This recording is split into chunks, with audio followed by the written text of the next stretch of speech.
மாண்புமிகு பேரவை உறுப்பினர் எல்லாருக்கும் ஒரு சின்ன கருத்தை நான் பதிவு பண்ண விருப்பப்படுறேன். காலையிலிருந்து நடந்த அந்த ஆர்கியூமெண்ட்ஸ் எல்லாமே மக்கள் லைவ்ல பார்த்துருப்பாங்க. இது நான் சொல்றது பொருத்தமா இருக்கும்னு நினைக்கிறேன். இது என்னோட கருத்தை உங்கள்கிட்ட நான் சொல்றேன். இதுக்கு உடனே பதில் கருத்துலாம் அவசியமற்றது. அதாவது என்ன அப்படின்னா, பிறப்புக்கும் எல்லா உயிருக்கும் என்கின்ற அந்த அடிப்படையில் தான் இந்த தமிழக அரசாங்கம் தன்னுடைய கொள்கையா வச்சு இந்த அரசவையை நடத்திக்கிட்டு வருது. இதுல கடந்த 70 ஆண்டுகள்ல மாறி மாறி இங்கிட்ட அமர்ந்திருப்பவர்கள் ஆட்சி அமைச்சிருக்கீங்க. அதில் பல்வேறு திட்டங்கள் நீங்க செயல்படுத்தி இருக்கலாம். இதுல அடிப்படை விஷயம் என்ன அப்படின்னா, உளவியல் மாற்றம் தான் தேவைப்படுகிறது. அந்த ஆதிக்க சிந்தனை, அந்த உளவியல் மாற்றம் தான் தேவைப்படுகிறது. அது மற்ற மேல்தட்டு மக்கள்னு சொல்லப்படுகிற அவர்கள்ட்ட அந்த உளவியல் மாற்றம், அந்த உளவியல் மாற்றத்தை ஏற்படுத்த வேண்டியது கல்வி.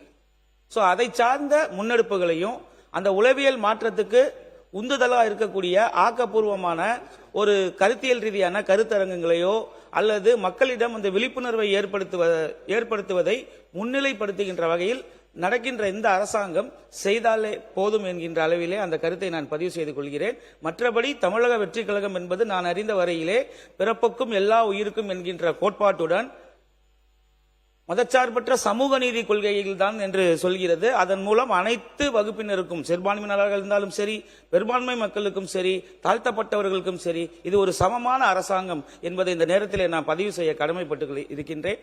இன்னொரு விஷயம், மாண்புமிகு உறுப்பினர் ராஜா அவர்கள் சொன்னாரு, ரொம்ப டேலண்டா 3 இடத்துல அவர் ட்ரிகர் பண்ணாப்ல. அந்த ட்ரிகர் பண்ணும் பொழுது பதில் சொல்ல வேண்டிய நிர்பந்தம் ஆளுங்கட்சிக்கு வரும். சரி, நான் அதுக்குள்ள நான் வரல. இருங்க இருங்க இருங்க இருங்க இருங்க பேசும்போது குறுக்க பேசாதீங்க. இதுதான் தவறு.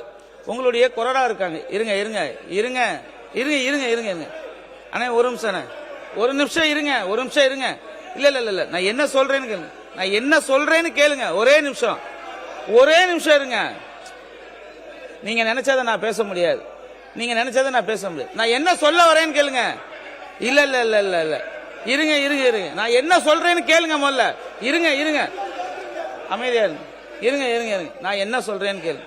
இருங்க இருங்க, இங்க யாரும் பேச வேணாம். இல்ல இல்ல என்ன சொல்றேன்னு கேட்காமலே நீங்க பேசுனா என்ன அர்த்தம்? என்ன சொல்றேன்னு கேட்காமலே பேசுனா என்ன அர்த்தம்? நான் என்ன சொல்றேன், ஒரு நிமிஷம் ஒரு நிமிஷம் அமைதியா இருங்க. இல்ல இல்ல இல்ல நான் இந்த பேரவையை பயன்படுத்திக்கிட்டே ஒரு விஷயத்த சொல்றேன்னு சொல்றேன். அப்புறம் நான் இதைத்தான் பேச, நான் என்ன சொல்றேன்னா ஒன்னும் தவறாலாம் ஒன்னும் சொல்ல வரல. ஏற்கனவே போன இருங்க இருங்க ஏங்க, இங்க பாருங்க இங்க பாருங்க இங்க பாருங்க. இருங்க இருங்க நீங்க உட்காருங்க, நீங்க உட்காருங்க, நீங்க உட்காருங்க. அந்த மாதிரி ஒரு சொல்லு வந்தாலே நீங்க எல்லாரும் எந்திரிக்கிறீங்க. சரி, ரைட். இனிமே நீங்க அந்த வகையில நீங்க செயல்படக்கூடாதுங்கிறதுக்காகத்தான் நான் சொல்றேனே ஒழிய, அண்ணா ஒரு நிமிஷம் இருங்க, நான் குறிப்பிட்டு நான் அவங்கள தான் சொல்றேன். நான் அந்த நிர்பந்தத்துக்கு இந்த அவையை தள்ளாதீங்க. காலத்தினுடைய அருமை கருதி விரைவா முடிக்கிறதுக்கு ஒத்துழைப்பு கொடுங்க. அதுக்காக தான் நான் கேட்கிறேனே ஒழிய வேற ஒன்றும் இல்லை. மாண்புமிகு உறுப்பினர் வே. சம்பத்குமார் அவர்கள், ஒரு நிமிஷம். மாண்புமிகு உறுப்பினர் முன்னாள் அமைச்சர் SP வேலுமணி ஐயா அவர்கள், உங்க கையில தான் இருக்கு. பேரவை துணைத் தலைவர் அவர்களே, ஈழுவாத்தியா சமுதாயத்தின் தமிழகம் முழுவதும் சுமார் 15 லட்சம் பேர் வசிக்கிறார்கள். இதுல பாத்தீங்கன்னா இவர்களுக்கு பிற்படுத்தப்பட்டோர் ஜாதி சான்றிதழ் கன்னியாகுமரி மாவட்டம் செங்கோட்டை தாலுகாவில் மட்டுமே BC சான்றிதழ் வழங்கப்பட்டு வந்தது. கடந்த முறை பாத்தீங்கன்னா ஜூலை 2020 அன்று நானும் அந்த சமுதாய தலைவர்கள்லாம் போய் அன்றைய முதலமைச்சர் எடப்பாடியார் பார்த்து நேரம் பேசி, என்னுடைய அம்மாவுடைய ஆட்சி இருக்கும்போது அதுக்கு பரிந்துரை செய்யப்பட்டு நீலகிரி மாவட்டம், கோவை மாவட்டம் மற்றும் அனைத்து மாவட்டங்கள் தமிழ்நாடு முழுவதும் அனைத்து பகுதியில் வசிக்கும் ஈழுவாத்தியா சமுதாய மக்களுக்கு BC சான்றிதழ் வழங்க ஆவணம் செய்யப்பட்டது. அந்த உத்தரவு வழங்கப்பட்டது. இது நடைமுறையில் உள்ளது. மத்திய அரசு நிறுவனங்கள் வங்கி பணிகளில் செல்ல விரும்புவோருக்கு OBC சான்றிதழ் வேண்டும் என்று அந்த கோரிக்கை இருக்கு. அந்த ஃபைல் இருக்குது. கடந்த திமுக ஆட்சி கூட அந்த கோரிக்கையை நம்ம வலியுறுத்தினோம். அந்த ஃபைல் அப்படியே நிலுவையில் இருக்குது. இப்பொழுது பாத்தீங்கன்னா நம்முடைய இந்த அரசு OBC சான்று வழங்க மத்திய அரசுக்கு பரிந்துரை செய்து பெற்று தர வேண்டும். தந்தால் ஈழுவாத்தியா சமுதாய மக்களுக்கு பேருதவியா இருக்கும். அதே போல பாத்தீங்கன்னா அந்த நேரம் பாத்தீங்கன்னா இப்ப இருக்கக்கூடிய சீஃப் செக்ரட்டரியா இருக்கிறவர் அவரும் விஜயகுமார் ஐஏஎஸ் இவங்க எல்லாம் பெரிய உறுதுணையா இருந்தாங்க அந்த கமிட்டிக்கு எல்லாமே. ஆகவே இது முக்கியமான பிரச்சனை, ஈழுவாத்தியா மக்களுடைய பிரச்சனை. அவங்களுக்கு வேலைகளுக்கெல்லாம் இதுக்கு போக முடியறதில்ல. ஆகவே இந்த மத்திய அரசுக்கு பரிந்துரை செய்ய வேண்டும் என்று நம்முடைய அமைச்சர் அவர்களை கேட்டு. மாண்புமிகு உறுப்பினர் திரு வே சம்பத்குமார். மாண்புமிகு பிற்படுத்தப்பட்டோர் நலத்துறை அமைச்சர். மாண்புமிகு துணைத் தலைவர் அவர்களுக்கு வணக்கம். தமிழ்நாடு சட்டம் 45 கீழ் 1994 படி பிற்படுத்தப்பட்டோர் மற்றும் மிக பிற்படுத்தப்பட்டோர் பட்டியல்கள் அரசால் அறிவிக்கப்பட்டுள்ளன. இவ்வாறு அறிவிக்கப்பட்ட பட்டியலில் ஒரு சமூகத்தை சேர்த்தல் அல்லது நீக்குதல் தொடர்பான திருத்தங்களை மேற்கொள்வதற்கு மாண்புமிகு உச்சநீதிமன்றத்தின் உத்தரவுப்படி அமைக்கப்பட்ட தமிழ்நாடு பிற்படுத்தப்பட்டோர் ஆணையத்தின் பரிந்துரைகளை பெற்று அரசு பரிசீலனை செய்யப்படும். இப்பொருள் தொடர்பாக இறுதி முடிவெடுக்க இந்திரா சஹானி எதிர் இந்திய அரசு வழக்கில் மாண்புமிகு உச்சநீதிமன்றம் வழங்கிய தீர்ப்பின் அடிப்படையில் ஒரு சமுதாயத்தை பிற்படுத்தப்பட்ட அல்லது மிக பிற்படுத்தப்பட்ட வகுப்பினராக வகைப்படுத்துவதற்கான கோரிக்கைகள் பரிசீலிக்கப்பட வேண்டும். அதற்காக அந்தந்த சமுதாயத்தின் மாநில அளவிலான மக்கள் தொகை விகிதாச்சாரத்தை காட்டும் ஒன்றிய மற்றும் மாநில அரசுகளின் அண்மைகால அதிகாரப்பூர்வ தரவுகள் மற்றும் தற்போதைய சமூக பொருளாதார கல்வி ரீதியான பிற்படுத்தப்பட்ட தன்மையை உறுதிப்படுத்தும் போதுமான புள்ளி விவரங்கள் முழுமையாக ஆய்வு செய்யப்பட வேண்டும். தற்போது நடத்தப்படும் இந்திய மக்கள் தொகை கணக்கெடுப்பில் சாதிவாரி விவரங்களும் சேர்க்கப்படும் என ஒன்றிய அரசால் அறிவிக்கப்பட்டுள்ளது. இக்கணக்கெடுப்பை விரைந்து முடித்து சாதிவாரி மக்கள் தொகை விவரங்களை வெளியிட வேண்டும் என்று அந்த அரசால் வலியுறுத்தப்பட்டுள்ளது. இந்நிலையில் போதுமான அண்மைகால தரவுகளுடன் பிற்படுத்தப்பட்ட ஆணையத்தின் பரிந்துரைகள் பெறப்படும் போது பிற்படுத்தப்பட்ட மற்றும் மிக பிற்படுத்தப்பட்ட பட்டியலில் சேர்த்தல் அல்லது நீக்குதல் தொடர்பான கோரிக்கைகள் மீது அரசால் உரிய நடவடிக்கை எடுக்கப்படும். மாண்புமிகு உறுப்பினர் திரு வே சம்பத்குமார் அவர்கள், நான் கொடுக்கிறேன் கண்டிப்பா நீங்க உங்களுக்கு நான் கொடுக்கிறேன். அமருங்க. 15 நிமிடங்களுக்குள்ள முடிச்சிருங்க தயவு செய்து. இன்னைக்கு விட்டோம்னா நீங்க 9 மணியை தாண்டிடும். மாண்புமிகு பேரவை துணைத் தலைவர் அவர்களே, தனக்கு ஏற்பட்ட வறுமை பிடியிலிருந்து தமிழக மக்களை காக்க வேண்டும் என்று தனது நடிப்பாலும் தத்துவ பாடல்களாலும் திரைத்துறை வரலாற்றில் நடிப்புக்கு கூட போதை, சிகரெட் போன்ற கதாபாத்திரங்கள் நடிக்காமல் உண்மையாக உழைத்து ஆட்சியில் அமர்ந்து மக்களுக்கு என்னென்ன தேவைகள் திட்டங்களாக வகுத்து வாரி வழங்கிய வள்ளல் புரட்சித் தலைவர் பொன்மனச்செம்மல் எம்ஜிஆர் அவர்களை வணங்குகிறேன். புகழோடு தோண்டி புகழோடு வாழ்ந்து மறைந்து என்றும் இந்த மண்ணில் நீங்கா புகழுக்கு சொந்தக்காதர், நிமிர்ந்த நன்னடையும் நேர்கொண்ட பார்வையும் நிலத்தில் யாருக்கும் அஞ்சாத வீர பெண்மணி, மகத்தில் பிறந்து ஜகத்தை ஆண்ட மாதரசி, வணங்கும் கைகள் விலகு முன்னே தமிழக மக்களுக்கு வரம் தந்த எங்கள் அம்மாவை வணங்குகிறேன். பேரவை துணைத் தலைவர்களே, அமைதியான தமிழகத்தை, வளமான தமிழகத்தை வளர்ச்சியான தமிழகத்திற்கு கொண்டு சென்று குடிமராமத்து திட்டம் தந்து டெல்டா பகுதியில் வேளாண்மை பாதுகாக்கப்பட்ட வேளாண்மை மண்டலமாக அறிவித்து விவசாயம் காத்த விவசாயி, வாழும் கரிகால் சோழன் எங்கள் அண்ணன் எடப்பாடி அவர்களை பணிந்து வணங்குகிறேன். 3வது முறையாக எனக்கு வாக்களித்து வெற்றி பெற செய்த என் தொகுதி மக்களை வணங்கி, பேரவைத் தலைவர்களே,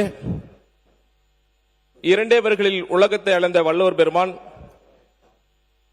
என்ன எல்லா செய்திகளும் சொன்னாலும் அடிநாதமாக கல்வியை தான் சொல்லியிருக்கிறார். சத்திரங்களை விட திருக்கோவில்களை விட ஒரு ஏழைக்கு எழுத்தறிவித்தலே புண்ணியம் என்றார் பாரதி. ஆயுதத்தால் கலகம் செய்தவை விட அறிவால் புரட்சி செய் என்றார் டாக்டர் அம்பேத்கர். பெண்கள் இடஒதுக்கீடு, பிற்பட்டோருக்கான இடஒதுக்கீடு கட்டாயம் நிறைவேற்றப்பட வேண்டும் என்று தன்னுடைய சட்ட அமைச்சர் பதவியை ராஜினாமா செய்தவர் பாபர் சாஹிப் டாக்டர் அம்பேத்கர் அவர்கள் என்பதை பதிவு செய்துவிட்டு, மாண்புமிகு பேரவை துணைத் தலைவர்களே, 1977ஆம் ஆண்டு நடைபெற்ற பொதுத் தேர்தலில் வெற்றி பெற்று அனைத்து இந்திய அண்ணா திராவிட முன்னேற்ற கழகம் தமிழகத்தில் ஆட்சியை பிடித்த நாள் முதல் தமிழக மக்கள் முகம் மாறியது. வறுமை பசி நீங்கியது. உயர்கல்வியில் உயர முடியாமல் முட்டி மோதி கொண்டிருந்த சமூகம், இப்படி பல சூழ்நிலைகளில் அவதிப்பட்டிருந்த சமூகம், மக்களை நிலைகளை அறிந்த மன்னாதி மன்னன் மக்கள் தலைவன் புரட்சி தலைவர் எம்ஜிஆர் அவர்கள் முதலான பிறகுதான் தமிழ்நாட்டின் தலையெழுத்து திருத்தி எழுதப்பட்டது. பல்கலைக்கழகங்கள், மருத்துவக் கல்லூரிகள், தஞ்சை தமிழ் பல்கலைக்கழகம், இலவச விவசாய மின்சாரம், ஓலை குடிசைகளுக்கு ஒரு விளக்கு மின்சாரம், இலவச ஆம்புலன்ஸ் சேவை, பொங்கலுக்கு வேட்டிச்சேலை திட்டம், சென்னைக்கு கிருஷ்ணா குடிநீர் திட்டம், பொது விநியோக திட்டம், அரிசியே கண்ணில் பார்க்காத வறுமை கோட்டு கீழ் இருந்த விளிம்புநிலை மக்கள், அந்த மக்களுக்கு ஒரே நேரத்தில் 20,000 ரேஷன் கடைகளை திறந்து மாணவர்களின் பசியினை போக்க சத்துணவு திட்டம் தந்து 10,000 அமைப்பாளர்கள் பணிமனம் ஒரே நேரத்தில் செய்து ஒரே சமுதாயத்தின் பிடியில் இருந்த கர்ணம் முன்சிப் என்ற நிலையை மாற்றி கிராம நிர்வாக அலுவலர்கள் பணியிடத்தை உருவாக்கிய தலைவர். கிராமப்புறங்களில் பேருந்து வசதி ஒரே கட்டமாக 4,000 வழித்தடம். முதலில் விவசாயிகளுக்கு பயிர் காப்பீடு, தொழில்நுட்ப கல்வியல் விரிவுபடுத்த வந்த சிக்கலை போக்க சுயநிதி கல்லூரிகள், பொறியியல் கல்லூரிக்கான துவங்க காரணமாக இருந்த லட்சக்கணக்கான இன்னைக்கு என்ஜினியர் உருவாக்கக்கூடிய திட்டத்தை உருவாக்கி தந்தவர் புரட்சி தலைவர் எம்ஜிஆர் அவர்கள். விதவை, முதியவர், மாற்றுத்திறனாளிகள் ஓய்வூதியம், இப்படி அனைத்து மக்களுக்கும் ஆரம்ப சுகாதார நிலையம், குழந்தை வளர்ப்பு திட்டம், பிற்பட்டோருக்கான இடஒதுக்கீடு 50%, இந்த திட்டத்தை எல்லாம் கொடுத்து இந்த தமிழ்நாட்டை வளர்ச்சி பாதையில கொண்டு செல்வது அனைத்து இந்திய அண்ணா திராவிட முன்னேற்ற கழகம் என்பதை பதிவு செய்ய விரும்புகிறேன். பேரத்தலைவர்களே, பேர துணைத் தலைவர்களே, மாண்புமிகு அம்மா அவர்கள் எங்களுடைய மாவட்டத்திலே கருவிலே பெண் குழந்தைகள் உருவானால் அது கொல்லக்கூடிய செய்தியை அறிந்த அம்மா அவர்கள் தொட்டில் குழந்தை திட்டத்தை ஏற்படுத்தினார்கள். மழைநீர் சேகரிப்பு திட்டம், எதிர்கால தேவை நீர் தேவையை கருத்தில் கொண்டு மழைநீர் சேகரிப்பு திட்டம், அனைத்து மகளிர் காவல் நிலையம் பெண்கள் பாதுகாப்புக்காக, தாலிக்கு தங்கம் திட்டம், வறுமையில வாடிக்கொண்டிருந்த மகளிர்களுக்கு தாலிக்கு தங்கம் திட்டம், அந்த நிதி உதவி வழங்கும் திட்டம், அம்மா பசிப்பிணியை போக்க அம்மா உணவகங்கள், மிக்சி, கிரைண்டர், ஃபேன், மின்விசிறி, அதாவது பொழுதுக்கெல்லாம் போய் வேலை செஞ்சுட்டு இளைப்பாறுவதற்கு வசதி இல்லாம ஓலை குடிசையில படுத்துங்கிற தாய்மார்களை வறுமையை உணர்ந்த அம்மா அவர்கள் இந்த மிக்சி, கிரைண்டர், ஃபேன் எல்லாம் கொடுத்தாங்க. அம்மா மருந்தகம், குறைவான மலிவு விலை மருந்துகளை வாங்குவதற்கு அம்மா உணவகம் மருந்தகம், பள்ளி குழந்தைகள் இடைநிற்றலை போக 16 வகையான கல்வி உபகரணங்கள், லேப்டாப் உட்பட இப்படி பல திட்டங்களை இந்த மக்களுக்கு பார்த்து பார்த்து வழங்கிய அரசு அனைத்து இந்திய அண்ணா திராவிட முன்னேற்ற கழகம் அம்மாவுடைய அரசு. பேரவை துணைத் தலைவர்களே, மெட்ரோ ரயில் திட்டம் 2ஆம் கட்டம் ரூபாய் 63,000 கோடி, அத்திக்கடவு அவிநாசி திட்டம், தலைவாசல் கால்நடை பூங்கா, 11 ஒரே ஆண்டில் 11 மருத்துவக் கல்லூரிகள், அரசு பள்ளி மாணவர்களுக்கு 7.5 இடஒதுக்கீடு. இந்த நீட் சம்பந்தமா எல்லாரும் பேசுறீங்க.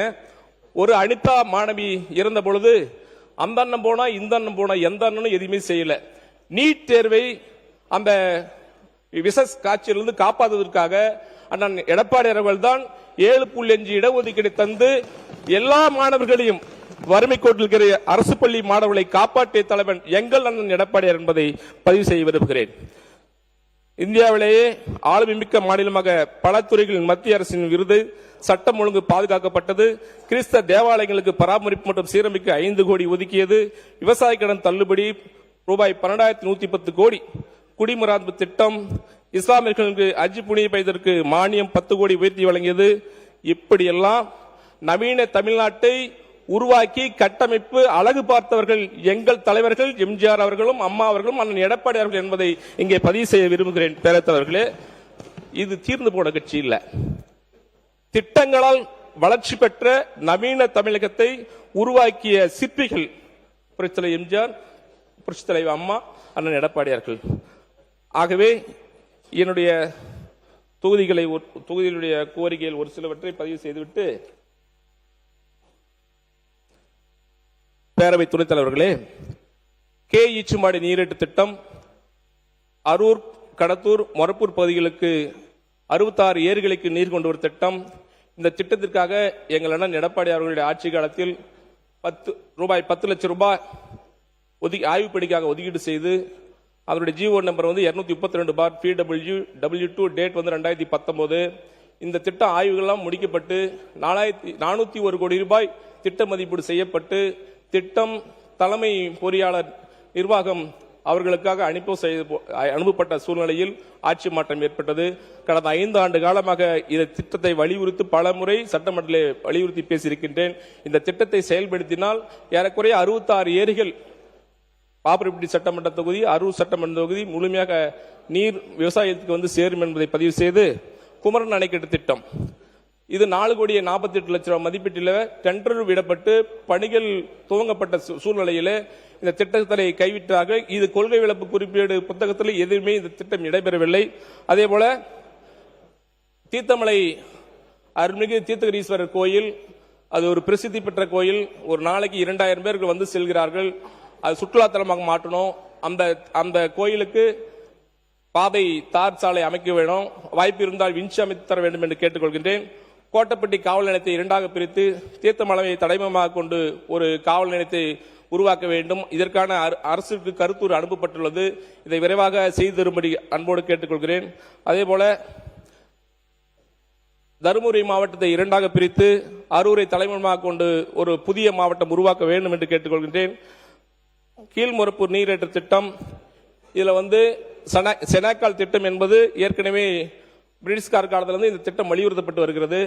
அந்த மாண்புமிகு இதய புரட்சித் தலைவி அம்மா காலத்தில் 1994 வந்து திட்டத்தை ஆய்வு செய்யப்பட்டு 30 அடி பள்ளம் வெட்டி தண்ணி கொண்டு வர முடியாது என்பது அன்றைய துறை அறிவித்து விட்டதற்காக தான் இதுக்கு மாற்று திட்டமாக கீழ்மொரப்பூர் தென்பண்ணை ஆற்றின் குறுக்கே அங்க ஒரு பெரிய பள்ளம் இருக்குது. அங்கிருந்து நீரேற்று திட்டம் மூலமாக நம்ம நீர் கொண்டு போறோம்னா 9 ஊராட்சிகள் பயன்பெறும் அந்த திட்டத்தை செயல்படுத்த வேண்டும் என்று கேட்டுக்கொள்கிறேன். அதே போல தடுப்பணைகள் சின்னப்பன்னிமடுவு, நாரியம்பட்டி, கீழ்சங்கப்பாடி, கோட்டப்பட்டி தடுப்பணை வந்து எங்க அண்ணன் எடப்பாடியார் காலத்தில் வந்து அறிவிக்கப்பட்ட திட்டங்கள். இதை தொடர்ந்து வேண்டும் என்று கேட்டுக்கொள்கிறேன். அதே மாதிரி அரூர் பெரியேரி வந்து தெங்கரக்கோட்டையிலிருந்து தண்ணி வருது, வாணியாத்து டேம் தண்ணி. அது ஃபில் ஆன உடனே அந்த உபரி தண்ணி தான் அங்கே அரூர் பெரியேரிக்கு வருது. அதை வந்து முதன்மை ஆயக்கட்டில் சேர்த்து குடிநீர் பஞ்சத்தை போக்குன்னு கேட்டுக்கிறேன். மறுபடியும் சித்தேரி மலை நான் அடிக்கடி வலியுறுத்துறேன். அதிகமாக 62 கிராமங்கள் உள்ளடக்கிய சித்தேரி ஊராட்சி. அந்த ஊராட்சியில் மலை கிராமங்கள் வனத்துறையால் NOC தராமல் இன்னும் பல சாலைகள் குண்டும் குழியுமாக மேடும் பள்ளமாக இருக்கிறது. அந்த சாலைக்கு வந்து தார் சாலை அமைக்க ஏற்பாடு செய்ய வேண்டும் என்று கேட்டுக்கொள்கிறேன். அதே போல லோ வோல்டேஜ் இருக்கிறதுனால கோட்டப்பட்டி பைனாமில் ஒரு EB ஸ்டேஷனு இதெல்லாம் செய்து கொடுக்கும்படி கேட்டுக்கொள்கிறேன். அப்புறம் அடிக்கடி சொல்றாங்க இந்த சர்க்கார் படத்தை பார்த்து தான் நாங்க கட்சி உருவாக்கணும்னு சொல்றாங்க. இது இந்தியாவிலே முதன்மை மாநிலமாக தமிழகத்தை நவீனமாக உருவாக்க வேண்டிய கட்சி. நாங்களே எந்த சர்க்கார் படத்தை பார்த்தோ இதெல்லாம் வரல இந்த கட்சி. அது கொஞ்சம் அதையும் பதிவு செய்து தாட்கோ திட்டம் மூலமாக வழங்கப்படும் துணைமுக திட்டத்திற்கு 50% மாண்புமிகு ஆதிராவிட நலத்துறை அமைச்சர் கவனத்திற்கு. தாட்கோ திட்டம் மூலம் வழங்கப்படும் தொழில் முனைவோருக்கான மானியம் 50% வழங்க வேண்டும். மாணவர்களுக்கு கல்வி கடன் 30 நாட்களுக்குள் விடுவிக்க வேண்டும். அதே மாதிரி NSFDC, NTFDC மற்றும் NSKFDC அங்கிருந்து வருகின்ற குறைந்த வட்டி கொண்ட சிறு குறு கடன் திட்டத்தை மைக்ரோ பைனான்ஸ் அதிகளவை பெற்றுத்தர வேண்டும் என்று கேட்டுக்கொள்கிறேன். மகளிர் நிலவாங்கும் திட்டம் 2004-2005 அம்மா தான் இந்த திட்டத்தை தூக்கி வச்சாங்க. 75% அதை வந்து 75,000 மானியத்தை வழங்குமாறு 100% வரி பத்திரப்பதியோடு உட்பட அந்த திட்டத்தை அமல்படுத்த வேண்டும் என்று கேட்டுக்கொள்கின்றேன். மாண்புமிகு பேரவைத் தலைவர்களே, சிறப்பு உட்கூறு திட்டம் என்பது மொத்த SC/ST மக்களுடைய விகிதாச்சார அடிப்படையில் 20% ஒதுக்கப்பட வேண்டும். அதை நடைமுறைப்படுத்த 2024 SC/ST ஆக்ட் DAP உருவாக்கப்பட்டது. இப்ப நிதியமைச்சர் வந்து 25,000 கோடி நிதிநிலை அறிக்கையை தாக்கல் செய்திருக்கிறார். இந்த நிதி பல்வேறு துறைகளுக்கு ஒதுக்கப்படுகிறது என்பதை நாம் அறிவோம். ஆனால் அந்தந்த துறைகள் இந்த நிதியை எவ்வாறு செலவிடப்பட வேண்டும் என்பதற்கான SC/ST வளர்ச்சி செயல் திட்டம் உருவாக்க வேண்டும். அதற்கான ஒப்புதல் நம்ம கவுன்சில் ஸ்டேட் கவுன்சில் வந்து ஒப்புதல் வழங்க வேண்டும். ஆனால் எந்த துறையிலும் இந்த DAP ஆக்ட் 24 செயல்படவில்லை என்பதை மனவேதோடு செயல்பட்டு தெரிவித்து பிற்போட்டோர் நலத்துறை மூலமாக போஸ்ட் மெட்ரிக் ஸ்காலர்ஷிப் மாணவர்களுக்கு BC MBCக்கு ஆண்டு வருமானம் 2 லட்சம் லிமிட் வச்சிருக்கிறீங்க. இதை 8 லட்சமா உயர்த்த வேண்டும் என்று கேட்டுக்கொள்கின்றேன்.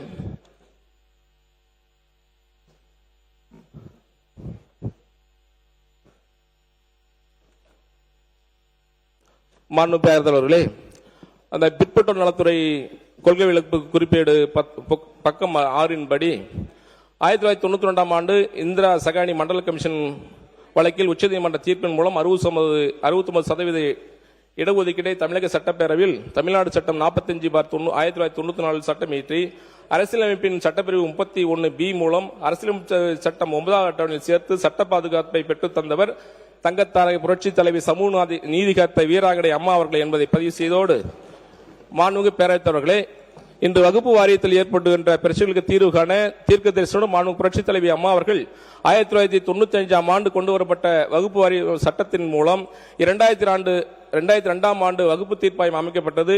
இதன் மூலம் பல ஆண்டுகளாக இருந்த பிரச்சனை நல்ல முடிவுக்கு கொண்டு வரப்பட்டது என்பதை இந்த அவையில் பதிவு செய்து கொள்ள விரும்புகிறேன்.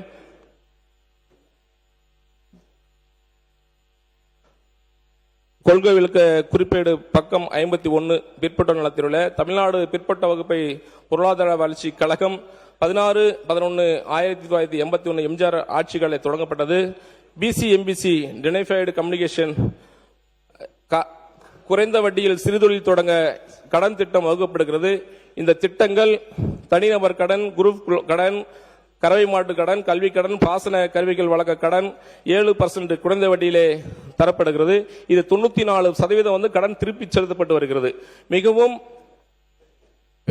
பின்தங்கிய நிலையில் உள்ள பிசி எம்பிசி மக்கள் பயன்பெறும் வகையிலே அரசு கூடுதல் நிதியை ஒதுக்கீடு செய்து அவங்களுடைய வளர்ச்சியை உயர வேண்டும் என்று கேட்டுக்கொண்டு, அதேபோல் 2026-27 ஒதுக்கீடு 165 கோடி சொல்லியிருக்கீங்க உங்க கொள்கை விளக்க குறிப்பேடு புத்தகத்துல.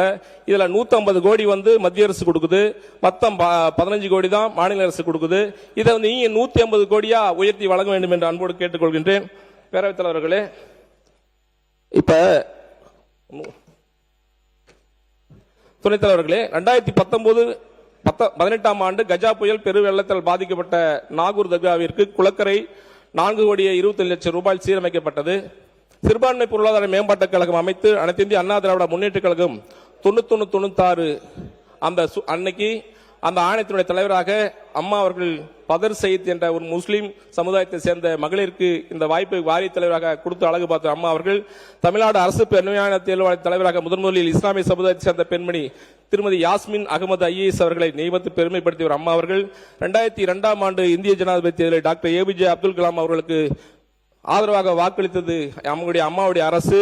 மேலும் எங்களுடைய அண்ணன் எடப்பாடியார் தலைமையான அரசு அவர் நினைவாக பாரத ரத்னா டாக்டர் APJ அப்துல் கலாம் கலை மற்றும் அறிவியல் கல்லூரியை 2019ஆம் ஆண்டு ராமநாதபுரத்தில் துவக்கப்பட்டார். நன்றி சொல்லுங்க. 2017 நன்றி சொல்லுங்க. 16 நிமிடம் எடுத்துக்கங்க. 16 இருங்க. 2017 திண்டுக்கல்லில் ஹைதர் அலி மற்றும் திப்பு சுல்தான் அவர்களின் வாழ்க்கை வரலாறு குறித்த மணிமண்டபத்தை எங்கள் அண்ணன் எடப்பாடி அவர்கள் திறந்து வைத்தார். கண்ணியமிக்க காயிதே மில்லத் அவர்களுக்கு சென்னையிலே மணிமண்டபம் அமைத்தது அனைத்து இந்திய அண்ணா திராவிட முன்னேற்ற கழக அரசு. முதலாக இஸ்லாமிய பெண் அமைச்சரை உருவாக்கியது அண்ணன் எங்களுடைய அம்மா அவர்கள். இது ஏன் சொல்றேன்னு கேட்டா, முஸ்லீம்களுக்கு எதுவுமே செய்யலன்னு சொல்லிட்டு நம்முடைய புது சட்டமன்ற உறுப்பினர் ராணிப்பேட்டை உறுப்பினர் சொன்னாங்க. அதுக்காக தான் இதை பதிவு செய்யறேன்.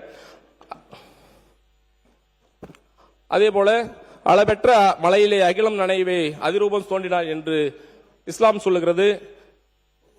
அதன் அடிப்படையிலே மௌலானா ஆசாத் தேசிய ஆராய்ச்சி படிப்பு மாணவர்களுக்கு உதவித்தொகையாக 2011-12 to 18-19 அந்த வரையிலே 240 ரொம்ப நேரமா கேட்டுட்டு இருக்கீங்க, கொஞ்சம் சீக்கிரம் சொல்லுங்க. இருங்க 16 நிமிஷம், இன்னும் 10 பேர் பேசணும், புரிஞ்சுக்கங்க. இருங்க, யாரும் ரெக்கமெண்ட் பண்ணாதீங்க. நான் ரொம்ப தெளிவா சொல்லியிருக்கிறேன். 1 நிமிடம் எக்ஸஸா தான் கொடுத்திருக்கேன் உங்களுக்கு. நன்றி சொல்லுங்க. அவை முன்னவர்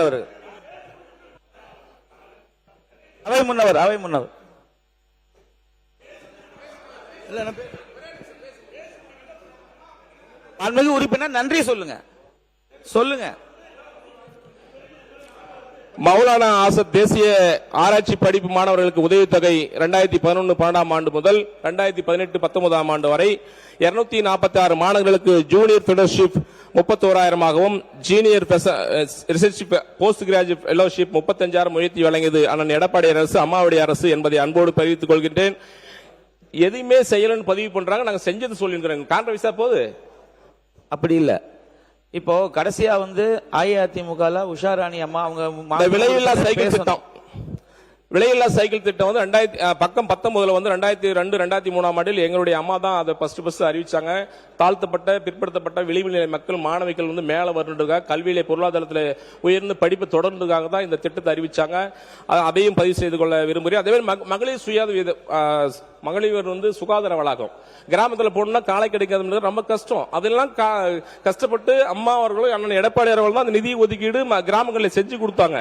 அப்படியே வன்னிய குல சத்திரியர்களுக்கு பக்கம் 58 வந்து வன்னிய குல சத்திரிய சமுதாயத்தை சேர்ந்த நபர்களால் அல்லது நிறுவனங்களால் உருவாக்கப்பட்ட பொறுப்பாட்சிகள் சொத்துக்களை பாதுகாக்க தமிழ்நாடு வன்னிய குல சத்திரியர்கள் பொது அறநிலை பொறுப்பாட்சிகள் சட்டம் 2018 இயற்றப்பட்டு இச்சட்டத்தின் கீழ் தமிழ்நாடு வன்னிய குல சத்திரியர் பொது அறநிலை பொறுப்பாட்சிகள் மற்றும் நிலைக்குடைகள் குழுவத்தை உருவாக்கியது எங்களுடைய அரசு எடப்பாடி அவர்கள் அன்போடு தெரிவித்துக் கொள்கிறேன். பிசி எம்பிசி இந்தியாவிலே முதன்முறையாக கிறிஸ்துவ மகளிர் சுய உதவி குழுக்களுக்கு அமைக்கப்பட்டு அவர்களுக்கு மானியத்துடன் கூடிய கடன் வழங்கப்பட்டது எங்களுடைய அரசாங்கம். ஜெருசலேம் புனித பயணம் மேற்கொள்ளும் கிறிஸ்தவ யாத்திரிகளுக்கு வழங்கப்பட்ட அரசு நிதி ஒரு நபருக்கு 28,000 இருந்து 38,000 உயர்த்தி வழங்கப்பட்டது. பின்னர் முழு மானியம் வழங்கப்படும் என்று உத்தரவாதம் அளிக்கப்பட்டது. இப்படி பல்வேறு திட்டங்களை எல்லாம் எங்களுடைய அரசு அழகு பார்த்து வழங்கியது என்பதை அன்போடு தெரிவித்துக் கொள்கின்றேன். அதேபோல டாக்டர் அண்ணல் அம்பேத்கர் அயல்நாட்டு கல்வி திட்டம் சொல்லி அந்த கொள்கை விளக்கு குறிப்பில் படிச்சிருக்கிறேன். நீங்க வந்து எல்லாத்துக்கும் வந்து அதுல பணியாளர்களுக்கு வந்து நீங்க அனுப்புறீங்க, வெளிநாட்டுக்கு அனுப்புறதுக்கு பிளைட்ல அனுப்புறீங்க. ஆனா அந்த பைலட் சிப் அதாவது கடல் மாலுமிகளுக்கும் பைலட் முடிச்சு இருக்கிறவங்களுக்கும் அவங்க வெளிநாட்டுல போய் ட்ரைனிங் பண்றதுக்கு காசு இல்லாம மாணவர்கள் ரொம்ப அல்லல் படுகிறார்கள். அவர்களுக்கும் நிதியை நீங்க உருவாக்கி வழங்க வேண்டும் என்று நம்முடைய ஆதிராவிட நலத்துறை அமைச்சரை கேட்டுக்கொள்கின்றேன். மாண்புமிகு உறுப்பினர், உங்களுடைய கோப்புகள் தயவு செய்து கொடுங்க. இன்னும் 10 பேர் பேசணும். அடுத்தவங்க வாய்ப்பு எடுத்துக்க வேணாம். இல்ல மணி ஆயிடுச்சு. மாண்புமிகு உறுப்பினர் திரு எஸ் பாலமுருகன், இங்க பாருங்க, உங்களுக்கு தெரியும், நல்லாவே தெரியும். இன்னும் எத்தனை இன்னைக்கு 13 பேர் பேச வேண்டியது இருக்கு. உங்களுடைய ஒத்துழைப்பு உங்க தொகுதி போலதான் இன்னும் 13 தொகுதி இருக்காங்க. அந்த மக்கள் சார்பாகவும் அவங்க ரெப்ரசன்ட் பண்ணணும். சரிங்களா? நல்லா பேசக்கூடியவங்க 15 நிமிடங்கள்ல ரத்தின சுருக்கமா பேசக்கூடிய ஆற்றல் இருக்கிறவங்க அதுக்கு மேல எடுத்துக்கிறது தேவையில்லாதது. கொஞ்சம் ஒத்துழைப்பு கொடுங்க, நன்றியை சொல்லுங்க.